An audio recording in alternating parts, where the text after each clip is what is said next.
How confident can you be that you can make a pot of £1 million give you an income of £50,000 a year, increasing with inflation, for life from age 55? In today's video, I'm going to be showing you how the tax treatment of different withdrawals can make this more or less possible, and how you can plan ahead to improve your own prospects. I'll be using my Voyant cash flow modelling software to demonstrate this to you, which is what I use with my own clients to A/B test different scenarios against each other to make informed choices. The idea of this is to help you see that good tax planning can increase your chances of an even better, more enjoyable retirement lifestyle. Instead of explaining all of the assumptions used in the cash flow model, I've put them in the description below for you. Make sure you check those out to give you a good understanding. If you're watching me for the first time, I'm Chris Bourne. I'm a financial planner and I've been helping people achieve tax-efficient financial independence for nearly 20 years. I make content which is all about that, so if that's what you're looking for, subscribe for free, hit that notification bell, and let's get started.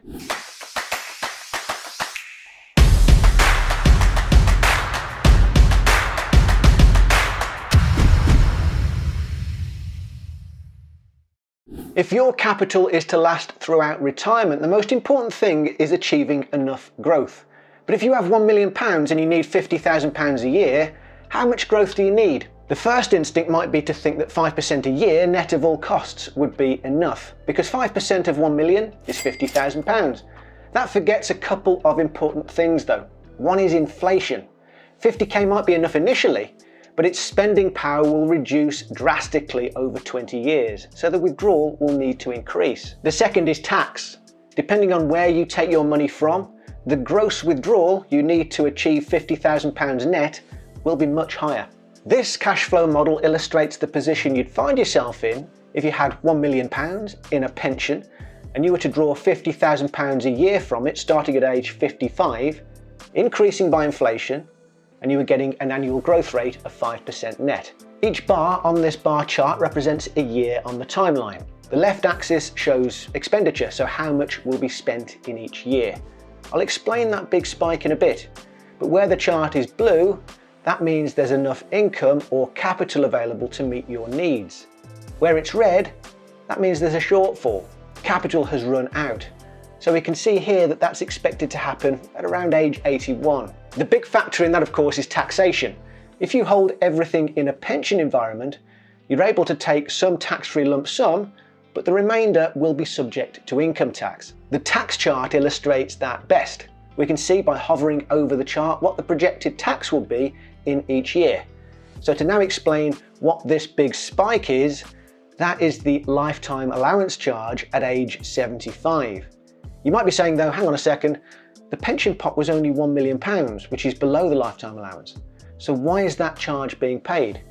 Well, it's because we've assumed that rather than crystallising all of the pension benefits in one go at the start, we've crystallised a smaller amount annually to stretch out the tax-free lump sum.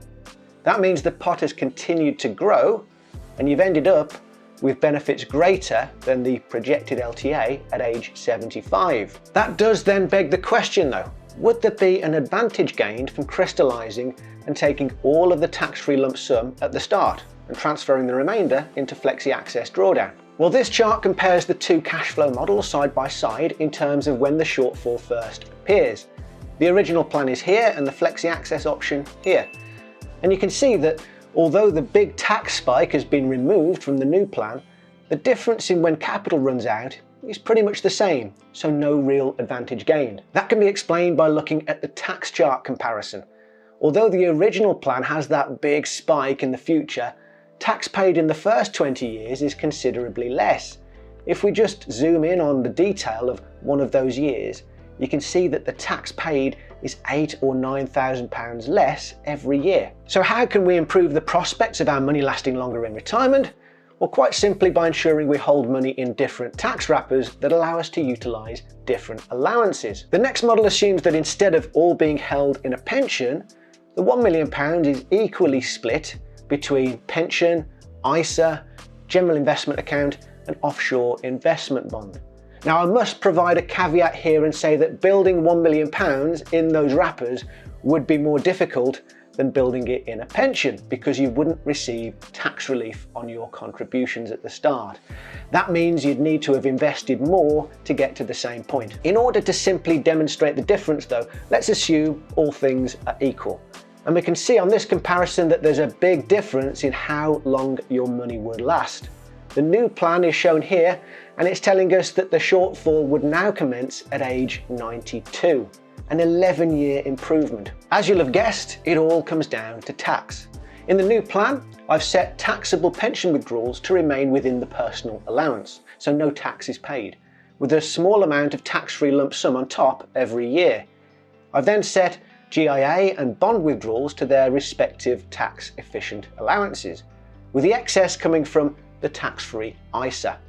The pension value is too low to create a lifetime allowance charge in this plan, of course. The result on the tax chart is that no tax would be paid at all on that £50,000 inflation-adjusted income for the first 12 years or so until the state pension has kicked in. Even after that, the amount of tax is comparatively low. In fact, whereas the projected lifetime tax in the base plan is £288,000, it's just £78,000 in the new plan, a £210,000 positive swing. So what that hopefully demonstrates is the benefit of having different tax wrappers available to you to draw upon when you retire. I still believe that pensions and ISAs should be maximised first, but if you do have excess funds, at least you can see that they can still be very tax efficient even outside of those wrappers. The greatest power of knowing when a shortfall is likely to exist though, is then being able to work out what needs to be done to remove it completely. Using the needs analyzer, we can work out, for example, what the required rate of return would be to ensure you don't suffer a shortfall in future.